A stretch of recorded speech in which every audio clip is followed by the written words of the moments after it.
حضور اسلامی اصول کی فلسفی میں جو 5 سوال مقرر ہوئے ہیں، تجویز ہوئے تھے، تو ہندو سوامی کے ساتھ مل کر یہ کیا کیسے یہ 5 سوالوں کا انتخاب کیسے ہوا؟ اور وہ 5 سوال جو ہوئے ہیں اس میں کیا وہ دراصل وہ سوامی صاحب جو تشریف لائے ہوئے تھے، شردامند کیا نام؟ شوگن چندر شوگن چندر صاحب نے حضرت مسیح موعود علیہ السلام کی خدمت میں جو اس کو سوالات ہمیشہ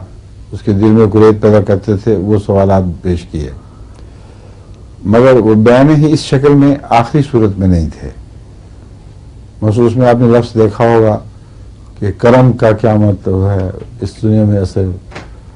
اخلاق کیا ہیں، انسان بغیر مذہب کے بھی اخلاق حاصل کر سکتا ہے کہ نہیں، اس قسم کے سوالات تھے جو عام طور پر یہ ہر دنیا کے مذہب والوں کو اگر وہ ان کی سوچ بیدار ہو جائے یہ ایک مخمصہ سا ڈال دیتے ہیں، اور عموماً اٹھنے والے سوال ہیں۔ ہندو پس منظر کی وجہ سے لفظ کرم اس نے استعمال کیا، اخروی زندگی کے متعلق سوال اس لیے پیدا ہوا کہ اگر اس نے واپس یہاں نہیں آنا تو پھر کہاں جائے گا، تو یہ متفرق جو اس نے باتیں پیش کی ہیں رفتہ رفتہ حضرت مسیح موعود علیہ السلام کی مدد سے وہ سوالوں میں ڈھلی ہیں، اور پھر حضرت مسیح موعود علیہ السلام سے فیضیاب ہونے کے بعد وہ لاہور گیا ہے اور بعض دوسرے مقامات کا بھی سفر کیا،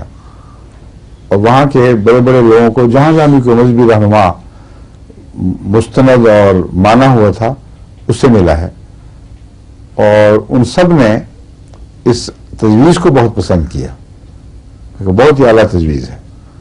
لیکن ان کو یہ نہیں پتا تھا کہ یہ شرط مسیح السلام نے لگوائی ہے وہ اس نے نہیں لگائی تھی، وہ یہ تھی کہ اپنی الہی کتب سے ثابت کرو۔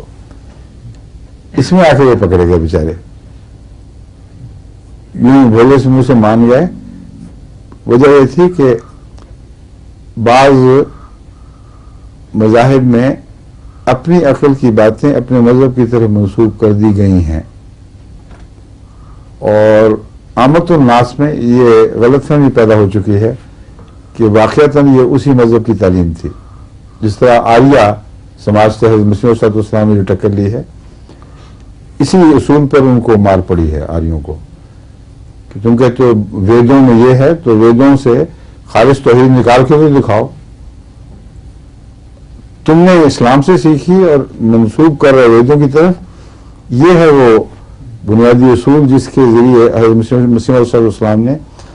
اسلام کی تائید میں علم کلام میں ایک نئی روشنی پیدا کی ہے، اور ایسے اصول پیش کیے ہیں جن کے بعد اسلام مغلوب نہیں ہو سکتا۔ تو یہ وہ ان اصول، یہ جتنے بھی بیان 5 نکات ہیں، یہ اکیلے اس کے کیا نام تھا جی؟ شوگن چندر، ہاں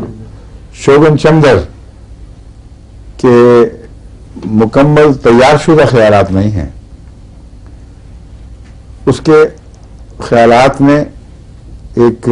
حرکت پیدا کر دی ہے سوچوں میں۔ بنیادی طور پر ہر سوال پہلے اس کے دماغ میں اٹھا ہے، اور اس نے جب پیش کیا تو حضرت مسیح صلی اللہ علیہ وسلم نے اس کو پالش کر کے اس کو کہا کہ اگر یہ سوال کرنا تو اس طرح کرو، اور وہ بات اس کے دل کو لگ گئی، یہاں سے پھر وہ یہ سوال بنا کر گھوما ہے جگہ جگہ، اور جیسا کہ میں نے بیان کیا مذہبی رہنماؤں کو پسند آئے، مگر یہ نہیں پتہ چلا کہ وہ کس مصیبت میں مبتلا ہو جائیں گے۔ محض الہی کتب کے حوالے سے ان سب باتوں پر روشن ڈالنا کوئی عام بات نہیں ہے۔ اگر کہیں الہی کتب میں یہ باتیں تھیں اور ہوں گی تو امتداد زمانہ سے وہ مٹ گئیں، نظروں سے اوجھل ہو گئیں، یا انسانی تعلیم ان پر غالب آ گئی۔ یہ جو دقتیں تھیں وہ قرآن کی راہ میں حائل نہیں تھیں،